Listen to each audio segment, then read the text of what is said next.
Hi, everyone. We're going to give it just a minute and then we'll start. We'll give some time for everybody's read AI and note takers to come into the room.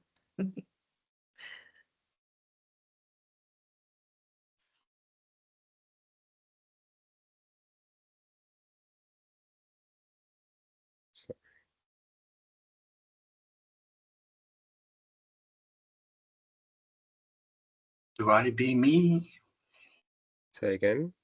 Do I be me? I don't understand, Dion. You're live. Give me a sec. Yeah, you're going to share your screen now? I am, yes.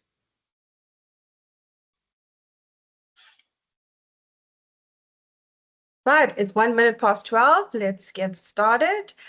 Hi, everyone, and welcome to Webinar Wednesday. I'm Sigeshni Subrian, Head of Marketing at Mint Group. Thank you so much for joining us. And today we have such a hot topic lined up, so please get comfortable. Just a quick heads up, this webinar is being recorded as always, and you'll be able to revisit it or share it with your team afterwards. As always, we've enabled the Q&A function. Please don't be shy. Feel free to drop in any of your questions as we go, and we'll tackle them either during the session or we'll circle back at the end. But before we dive in, we're kicking things off with a quick poll to get a sense of who's in the room and what your biggest security challenges are right now. So please go ahead and take a moment to respond.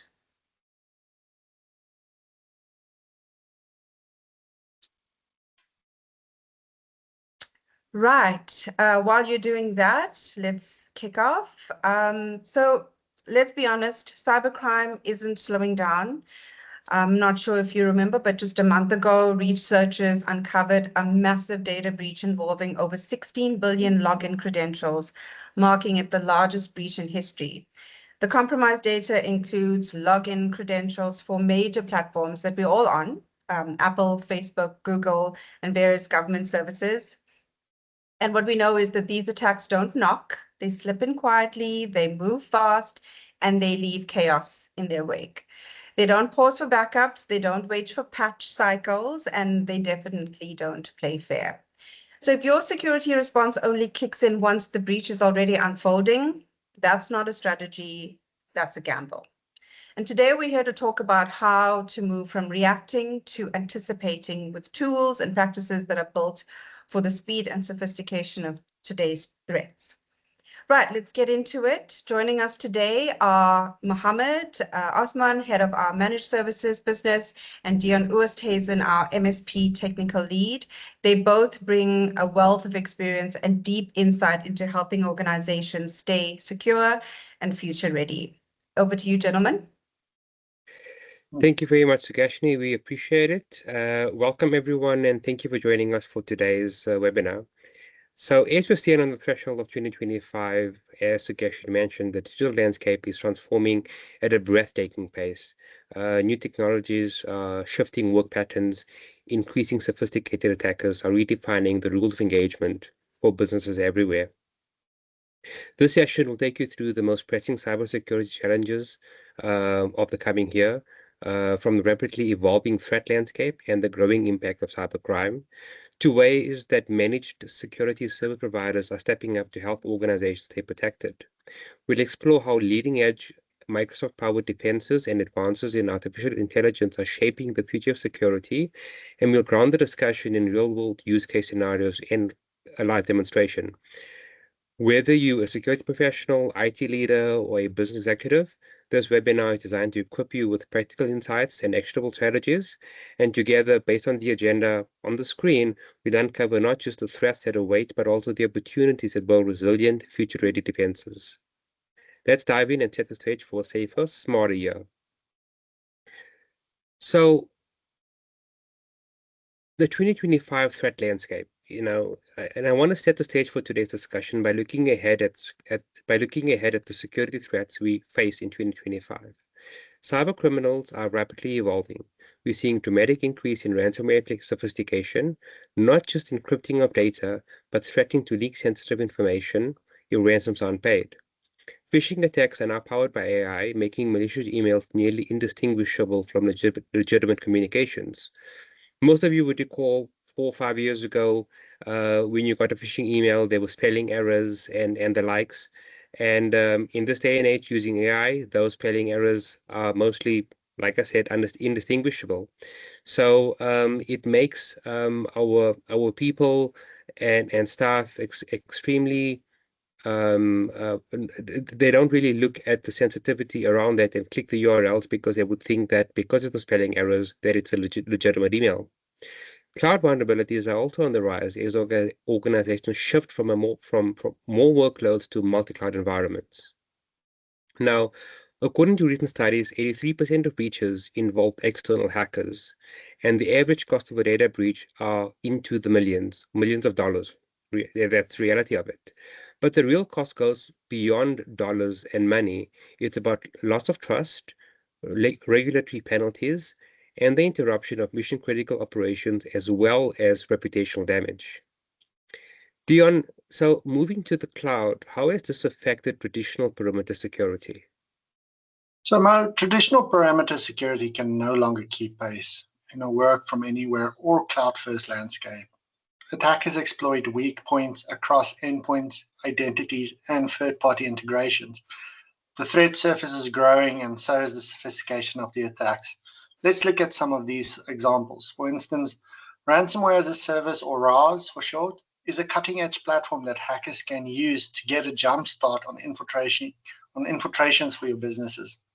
On top of RAS, you have also supply chain attacks, overpowering traditional security standards with modern methods that are most of these times are powered by AI. Powered attackers can then leverage AI to automate reconnaissance, craft more convincing social engineering campaigns, and evade traditional detection tools. On top of outside attackers, traditional cloud and SaaS vulnerabilities can turn up due to misconfigurations or unpatched services. These remain among the top causes of breaches in the cloud environment. Thanks, Dion. So what you're saying is, as organizations grow digitally, the attack surface is expanding in every direction. It's no longer a question of if an organization will be targeted, but when and how resilient the response will be. So let's explore this, what this means for businesses, and why rethinking the approach to cybersecurity is more urgent now than ever. Moving on to the next slide, I want to discuss the critical role of MSSPs in modern cybersecurity. And as I mentioned, how it's more necessary now than ever to be able to have someone to play that role for organizations. Let's pause for a moment and really consider the scale of today's cyber threat landscape. Organizations are under pressure from every side, like you mentioned, ransomware, phishing, supply chain threats, and of course, the rapid evolution of AI-driven attacks. In this digital arms race, defending the organization with in-house resources alone is not enough. That's where managed security service providers, MSSPs, become indispensable for organizations. Thinking of some of these examples, of what we provide is always on protection. Mint Group delivers continuous 24/7 monitoring, threat detection, and response. This means our clients have a dedicated team watching your environment around the clock, ready to act the moment suspicious activity is detected. Moving on from that, we have expertise with advanced technology. With access to security operation centers that we have, we can leverage the latest AI and automation tools for faster, smarter responses. These teams see attack trends across industries and regions so they can recognize emerging threats before they become widespread. And of course, we have compliance and risk management. Navigating the ever-changing landscape of regulatory requirements is complex. Now, Dion, how do we navigate the complex compliancy and regulatory requirements that organizations now face? So one of the methods are utilizing tools such as Purview compliance templates. This aiding in to see if current configurations are up to standards like the NIST or other government frameworks. Businesses can leverage modern security measures by applying protection against the data itself. As such, utilizing of tools like Microsoft Purview DLP policies can aid businesses to ensure data is protected against data leakage and or ransomware. This means that we provide proactive security, not just reactive. Rather than waiting for an incident to occur, MSSPs constantly hunt for vulnerabilities, run threat simulations, and provide actionable recommendations to strengthen our security posture. Dion, for the audience that's here, you mentioned Purview DLP. Let's dive into that a little bit more. Maybe DLP, confidential data, credit cards, those kind of things. Can you elaborate a little bit more around Purview DLP and what mechanisms can be implemented in organizations to enhance their security, just from a data perspective? Certainly. So one of the DLP policies, for instance, in the financial industry, is that you can mask data when detected, or if you have certain policies in play that prohibit some data from being transacted through email externally or internally. For instance, in this example is I would have a financial officer that needs to send a quote to an external user. When he creates data, DLP policies will detect the data types, for instance, bank account numbers or account names or account types with added wording, for instance, the amount that needs to be paid. It will then detect that the user is authorized to send this email and then permit it. Whereas if a standard user, or for instance, a human resource manager, types a similar email but within the business, they have restrictions applied to these emails, he will be notified immediately that he does not have the functionality or the capability to type a financial document to send externally or internally, and this will alert internal security that there might have been a potential breach from an inside intruder or external intruder. That's how DLP helps protect internal and external data from either leakage or tampering. Thanks, Dion. Makes complete sense and probably forms a layer, as you call, within the onion ring, right? Protecting the data, and I think that's important when it comes to breaches and how the data is returned out of or sent out of the organization. So let me try to give a real world example of what you're referring to, and you can then confirm it. So let's imagine a mid-sized healthcare provider that would have recently migrated the records to the cloud. Overnight, an AI-powered system monitored by Mint would detect unusual login patterns from a foreign country. Now we have obviously workbooks and logs that would detect all of this autonomously, and within minutes the SOC team would investigate, isolate the affected accounts, and block potential data exfiltration. This will stop the attack before any harm is done. Without this proactive monitoring, the breach could have gone unnoticed for days, weeks, or even months, putting very sensitive data patient at risk. Is that what you're saying, Dion? Yeah, so Mo, MSSPs don't just monitor. They partner with you. They build cybersecurity resilience. They provide threat intelligence, incident response, and digital forensics.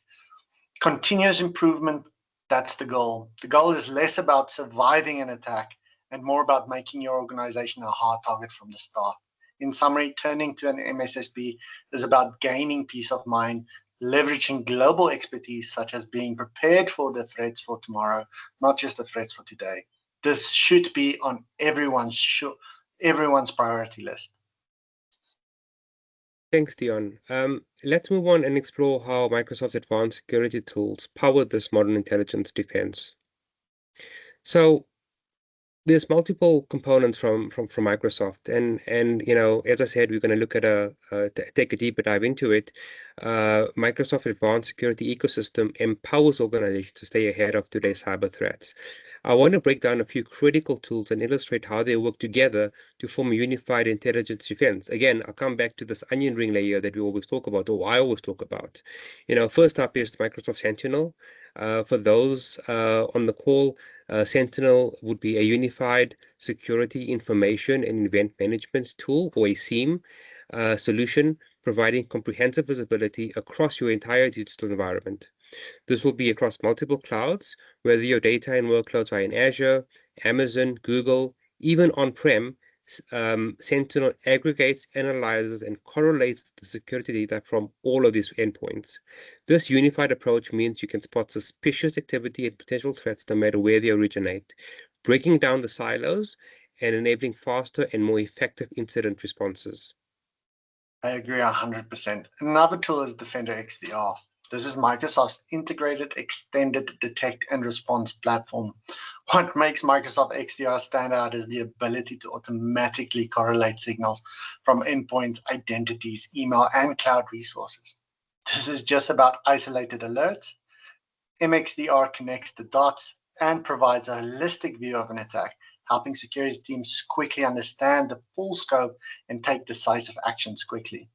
Moving from MXDR, let's talk about Defender for Cloud as well. As organizations adopt multi-cloud strategies, the protecting workloads, whether they are running in Azure, AWS, or Google Cloud, becomes of paramount importance. Defender for Cloud continuously assesses your cloud resources, flags misconfiguration, and prioritizes security recommendations. It doesn't just tell you where the problem is, it guides you on how to fix and proactively defend against evolving threats. Thanks for the insight, Dion. I want to try to switch gears now and move more onto the subject at hand, right? How do we, the AI within cybersecurity, and there we have it. It's Security Copilot, Microsoft's revolutionary AI-driven assistant for security teams. Now, Copilot leverages the power of generative AI to amplify threat hunting, automate complex investigations, and offer plain language remediation steps. Now, imagine having an expert analyst at your fingertips 24/7, surfacing insights from billions of security signals and empowering teams to respond to incidents faster and with greater confidence to protect organizations, its data, and identities. I'm really looking forward to your demo to showcase these items, Dion. But let's look at some of these tools. So we have Sentinel, we've spoken about MXDR a little bit, we've spoken about Defender for Cloud, and of course, Security Copilot. You can see that Microsoft's commitment to delivering a layered, connected defense that adapts to rapidly changing threats. Each tool brings unique strength, and together they create a resilient security posture that's proactive, intelligent, and scalable. Let's move on to see these solutions in action with a live demo from yourself, Dion. But before that, let's do a quick poll for our audience. So, to the audience, what excites you the most about using AI in cybersecurity? Is it automated threat detection and response, enhanced visibility across cloud platforms, or compliancy and incident reporting?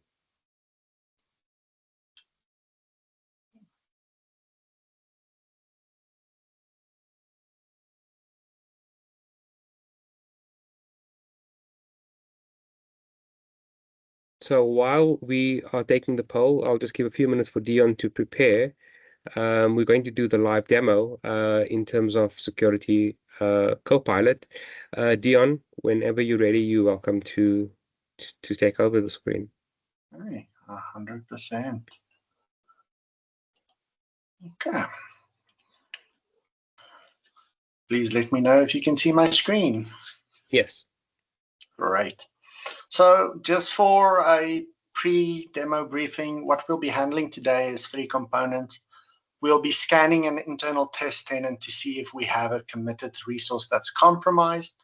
We're going to see if we can provide solutions around the compromise. And then at the end, we're going to try to provide a brief overview to a CISO officer where we can provide them with a report of what incidents occurred over the past couple of days and where the incidents came from, and give us a brief overview of how many resources were affected.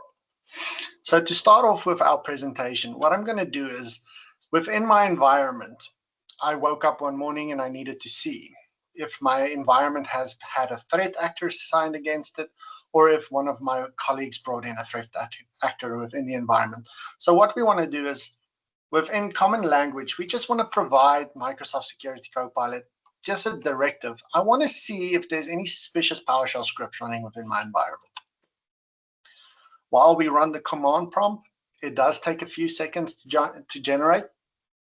It now scans my environment.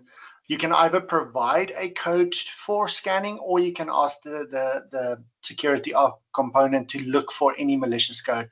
What we're doing is we're ingesting a tenant-wide scan, checking if there's any malicious scripts running in our environment, and then telling us what that script's functionality is, or where the potential risk of that script is. While we are seeing the system generate a response, it did find something within our environment that has malicious intent. I'm just going to start the next prompt to run while I talk you through what it's discovered. So as we can see, while it now generates the next component in our demo, we can see it did find a potential risky script within our environment. What it's done is it's looked at the element of the script, It gives me a breakdown of a risk index where it has research data available to view. So for instance, if I expand the obfuscated file for all information component of what it had in the script, it actually opens a database or a threat archive resource repository where it has detailed information of where the risk has come from, who generated the risk, and it's globally available. So we know that there is some viable component in the backend that has more research information than just me on hand. What we can see is in the script, it has functionality to bypass SSL certificate validation. It has the ability to disable my AMSI, so my anti-malware scan interface. And then it has a discovery list where it actually tries to expand information within my environment, grab as much information, and then transmit that information, for instance, executing a code that then takes user information, user login details, and then permeates it into a local database where the threat actors then harvest those credentials that can either be held ransom against me or they can release it into the world, damaging my reputation. So once we've gone over what actual threat was in a potential script that's running in my environment, we ask for a potential summarization. Just summarize the key indicators of compromise from this incident report. So what it's seen is that there is a URL that has an executional code within the environment, and it provides me that URL. The next component that we'll do is we'll ask for what are the top engineering threats in my environment over the last 7 days. So if there's this single script that was found, is this script a multi-phase attack where other components came into play? Or was it a single instance where my environment was at risk? Maybe a user plugged the USB and it didn't notify it. It didn't notify the user that the script was running because there was malicious components within the script that muted those alerts. What we can see is it found more actors within the environment where I have potential exposure to. So what I can see is it looked at over my entire environment through the last 7 days. It found more risk components that have elements within that script, and it actually gives me a little bit of a breakdown. It tells me that I've got 188 misconfigured devices in the sandbox. Out of those 188 devices, I could have potential 2 positive breaches, which I need to plug in as fast as possible so that I have no more risk involved in my environment. So what we're going to do now is, after we've done an initial assessment, we've now landscaped our environment. We've detected that we do have potential threats in the environment. Let's see if it can provide me a general breakdown of, can it plug one of these issues? What I've known in this example is that I've potentially made one of my domain controllers a risk. So what I want to do is, sometimes we have new users that start, new IT members starting in the business, and those IT members, when a breach like this occurs, do not know the proper procedures of how to plug a domain controller that was potentially held at ransomware. So I want to see within my environment, do I have any steps that I can provide to my engineers so that they can isolate my domain controller so that no further harm can be done? And what it does is it provides me a step-by-step guide that I can take to my engineers and say, have you done this? So I can make a checklist. I can ask, have you isolated this infected environment? Have you disabled remote control components on my domain controller? I can also go see in my identity scopes what have been modified, what patterns might have been changed. And I can give this list to my engineers and ask them, go through this, make sure that all items are ticked before we actually put the system back online, so that we know we've cleared out the environment or we've removed the risk from the environment and we can bring ourselves back up and Jan, running. sorry to interrupt you, but I just wanted to, I seen the command that you entered, and it seemed like it was very simple language, right? So is that the idea around this? So yeah, so the benefits of Microsoft Security for Copilot is not every engineer knows every single type of language there is. Not every person has the knowledge of every risk within the environment. What Copilot does is it makes a common question language or a common language benefactor being able to utilize its insights the way you ask a question might be different than the way your engineer asked the question, and to correlate that information into a single element of action or activity so that you cannot have a holdup because of a language barrier or because of a skills issue. This brings the platform to everybody on hand so that everyone can be a security analyst or a security engineer, hoping to speed up recovery and defense. Thanks, Dion. 100%. So once we've done that, we just want to correlate quickly a couple of alerts. We want to see if we had a cross-region breach.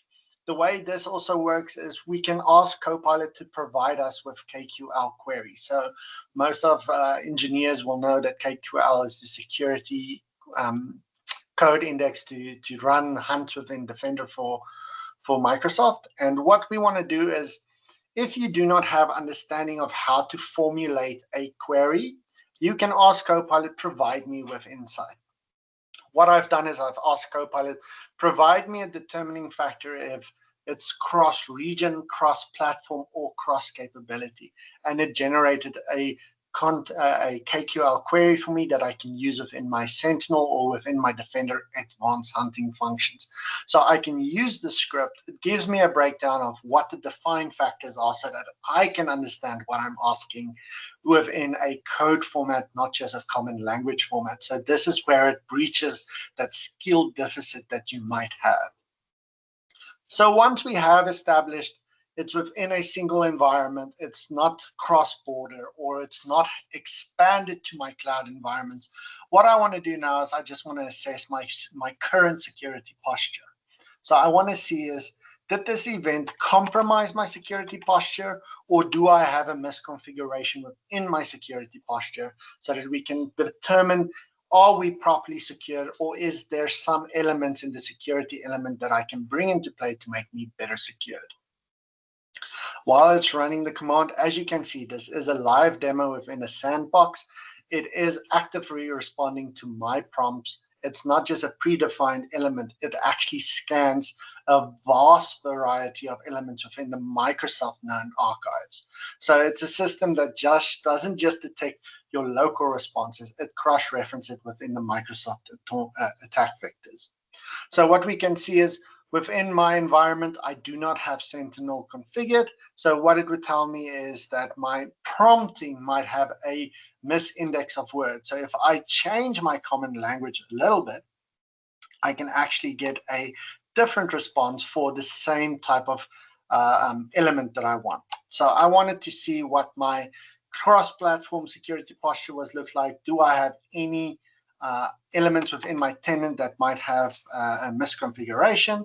And I just changed the wording a little bit. So I'm going to ask, assess my current security posture in Azure Active Directory, and then give me suggestions for improvement. So what I'll do is I'll change my query a little bit, and then at some form or time, the system can give you recommendations.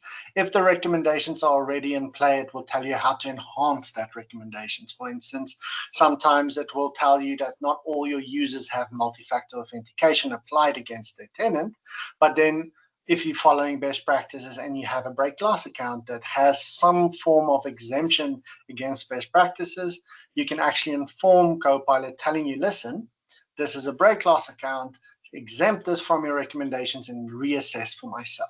So here we can see, just by altering my wording a little bit, it actually has started scanning my entire environment again to see if I do have any improvements that I can apply against my tenant. So what it now does is it gives me a complete view of my environment. It tells me if there's devices that might have misconfiguration, where those devices are, and how I need to rectify it. So what I can see is I've got hybrid Active Directories. I've got a large, vast amount of devices, but I've got examples of devices where naming structures wasn't followed. I've got devices that's joined within my environment that shows that it's also not a singular line of naming convention where I can't detect if it's from a lab, from a user, if it's a mobile device. And it just gives me an overall consensus of how my configuration state of my environment is. It looks if I'm utilizing security groups. It looks if I have synchronizations in play. And then it provides me with recommendations. So where do I have a misconfiguration or no configuration within my environment? It gives me overview of improvements, and I can expand on this, but for that's a later demo. What I'll do now from this demo is I'm going to take all the information I've compiled beforehand, and I'm going to create a report that I can take to a security officer, so to a CISO. Just waiting for it. So at the end of this demo, the last stage is, can it provide me a report or a summarization of activities that happen that I can take to a security forum or to a higher management forum that I can engage with them, saying, in my environment, I have weaknesses and we need to plug these weaknesses. We all know within a business, change management is priority. And in order to get change management running, you need to have clear defined goals. What Security for Copilot is helping me is identifying what security elements do I have in my environment, where there's risks, and what my top priority should be to recommend securing and reducing risk in my environment. So here's my executive summary that I can take to a CISO or to a management level.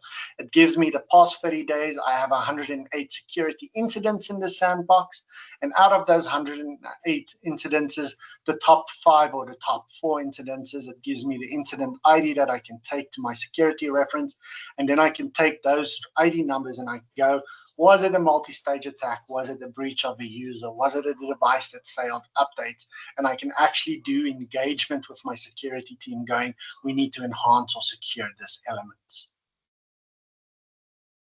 So thanks, Dion. So I just want to touch on a couple of things. So the first thing is we detected whether there were any compromises within the environment, right?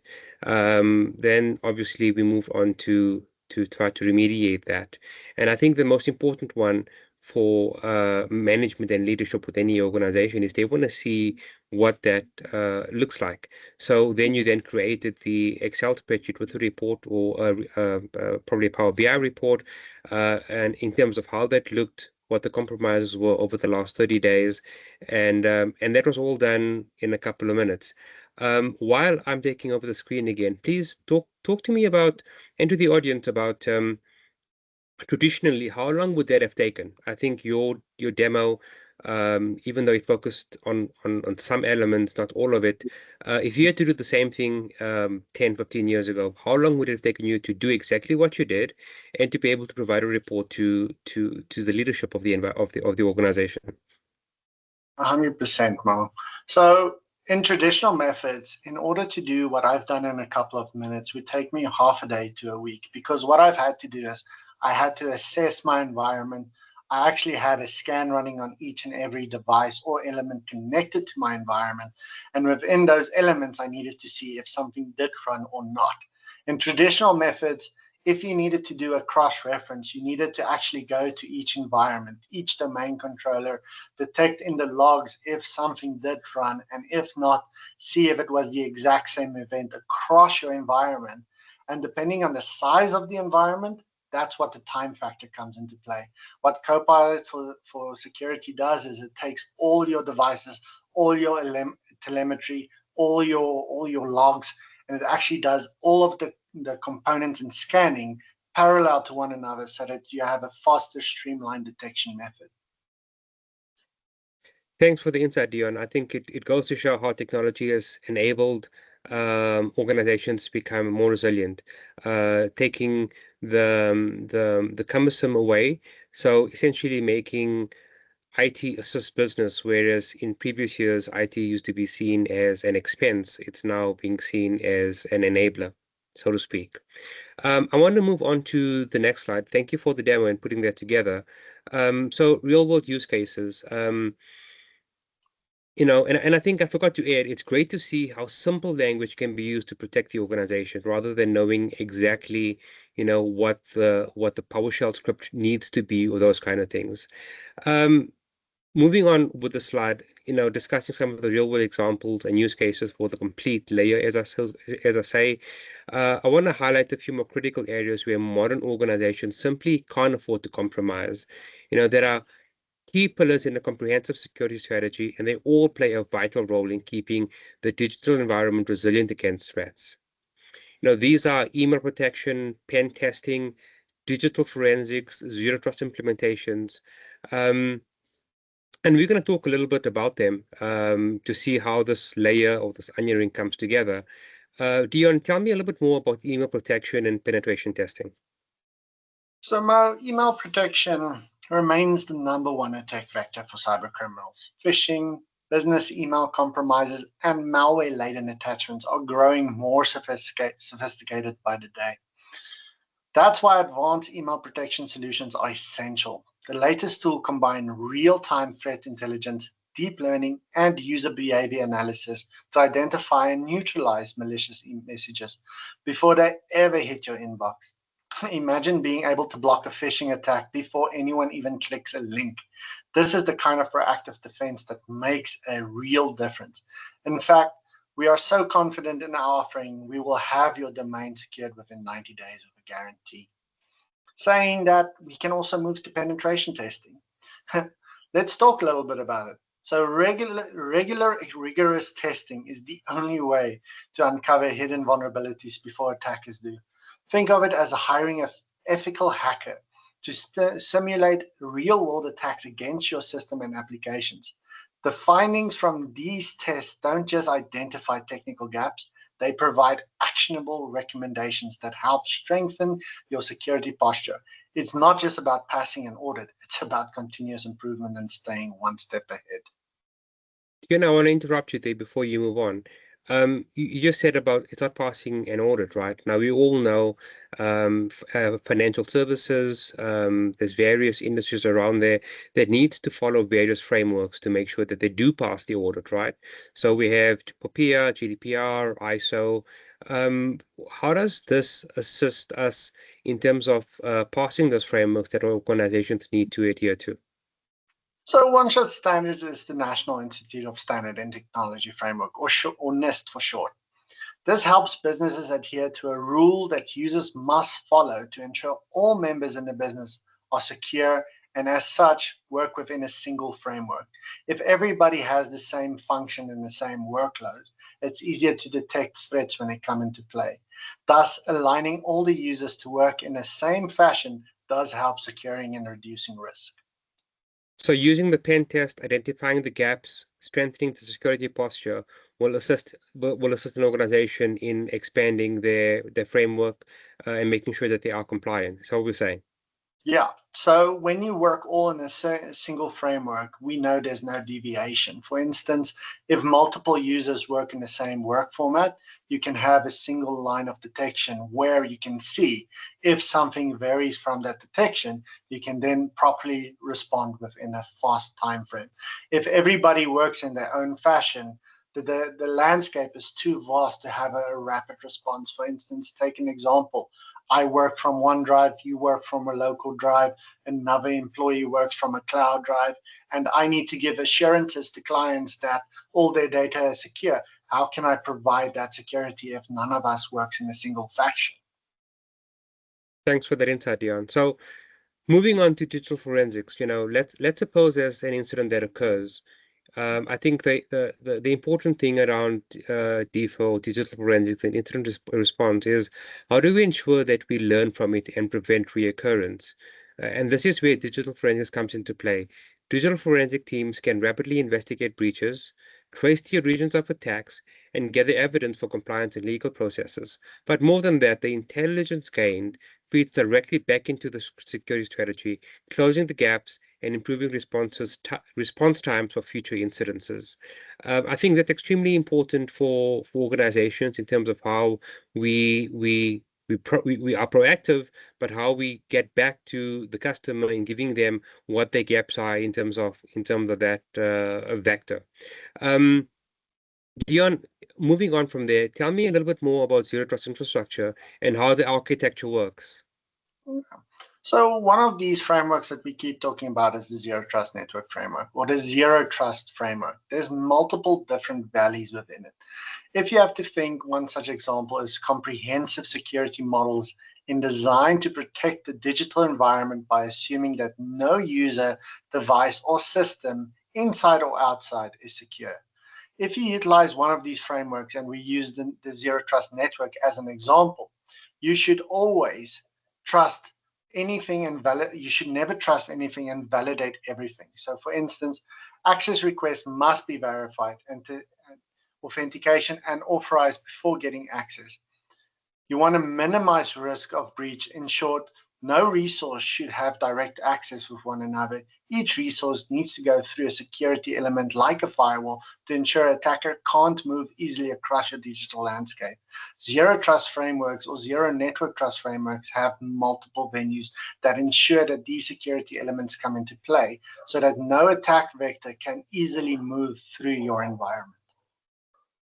So Leon, this goes back to what we're saying, that each element creates a holistic security posture for the organization. One thing we didn't touch on is Mint's MXDR service, right? The always-on protection that we have. And let's talk about that a little bit. It's not just a monitoring tool, it's a 24/7 guardian for your organization. Mint's MXDR leverages advanced analytics, machine learning, and real-time threat intelligence to detect suspicious behaviors, anomalies across endpoints, networks, and cloud resources. So if a threat is detected, automated playbooks would probably kick in to contain and remediate, often before an organization that we are protecting is even aware of the incident. This level of always-on protection means that our clients can rest easy, sleep with both eyes closed, knowing that the environment is being watched over by both cutting-edge technology and a team of well-seasoned professional security professionals. With these pillars, email protection, pen testing, digital forensics, and zero trust with MXDR, you're not just reacting to threats, we're building a proactive, adaptive, and resilient defense for all of our clients. And each of these solutions addresses a critical area of risk, and when combined, they create a security posture that can stand up to today's most advanced threats.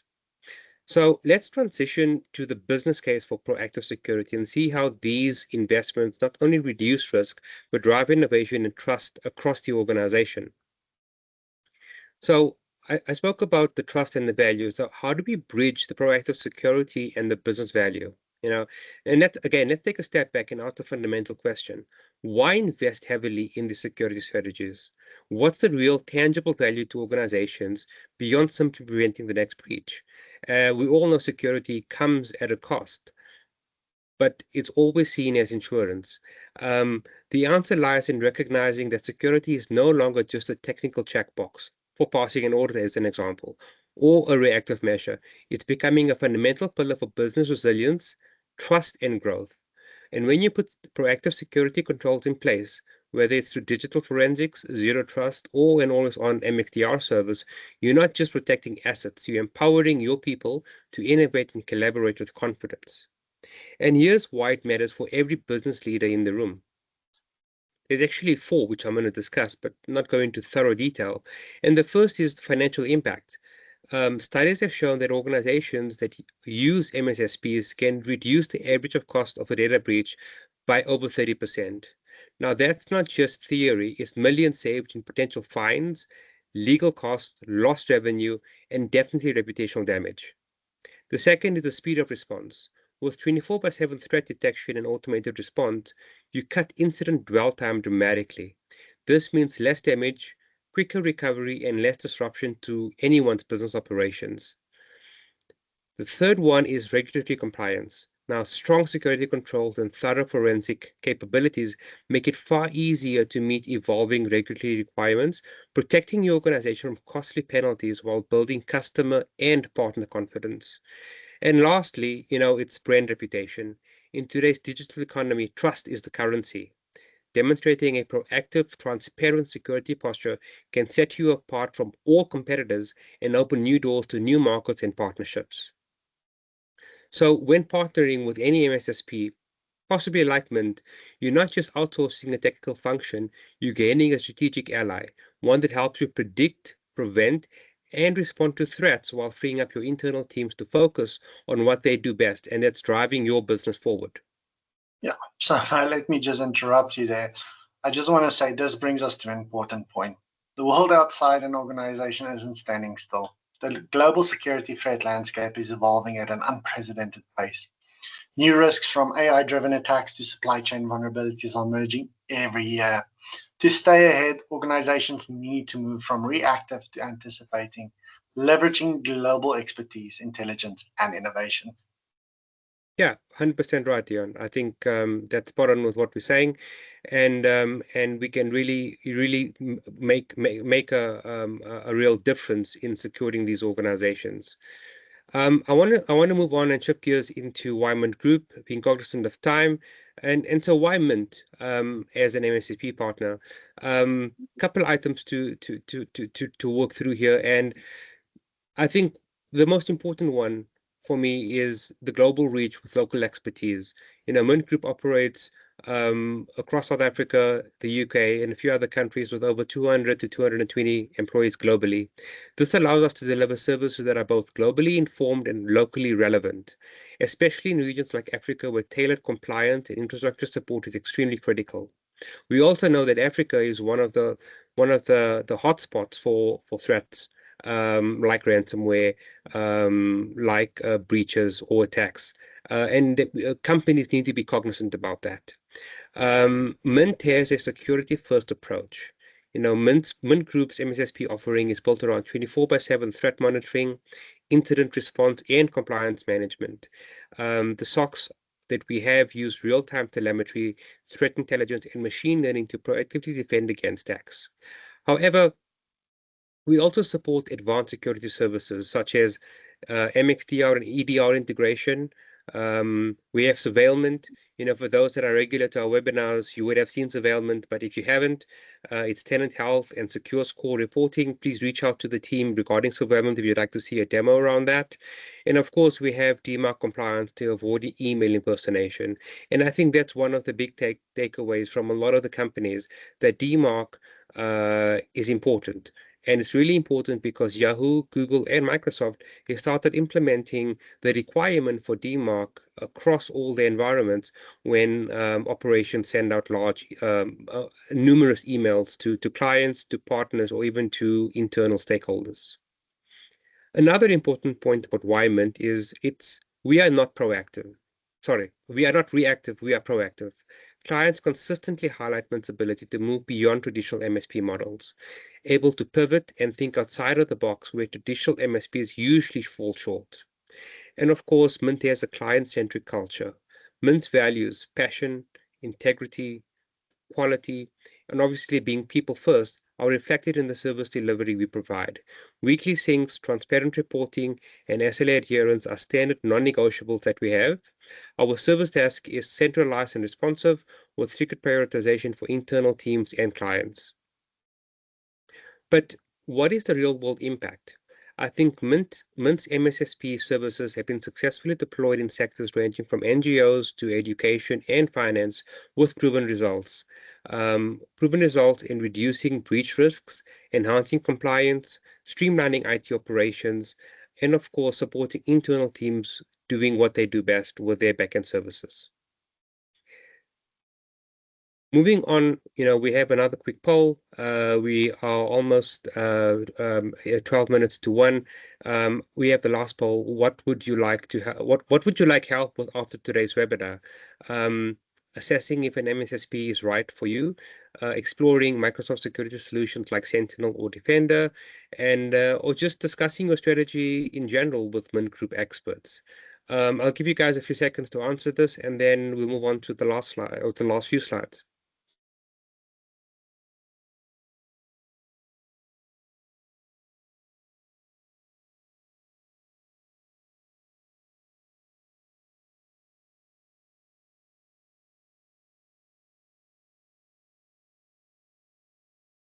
Okay, I'm going to move on to the last one, which is obviously the second last slide. I want to thank everyone for being here. We'll work through some of the questions if there were any. But in closing from my side, I think, from my perspective, Mint remains dedicated to empowering organizations with secure, efficient, and client-focused solutions. We've said this time and time again today in the last 50 minutes to an hour. Our commitment to excellence drives everything we do, from proactive support to measurable outcomes. And partnering with Mint you'll experience the difference between a people-first MSSP that can be made. So I just want to find out, were there any questions or Yeah, Q&A? Mo, we do have Jonathan's, you want me to read it out or you want to check on the chat? Which is easier? Jonathan and Fareed have both made comments and asked a question. You give me a second, I'll just go to it. So just give me a minute. So Jonathan, powerful interconnectivity between Entra and Intune. Who is the product aimed at giving its pricing? Is this more for enterprise versus SMBs? Is the Azure Security Compute Unit subscription option the only way this can be consumed?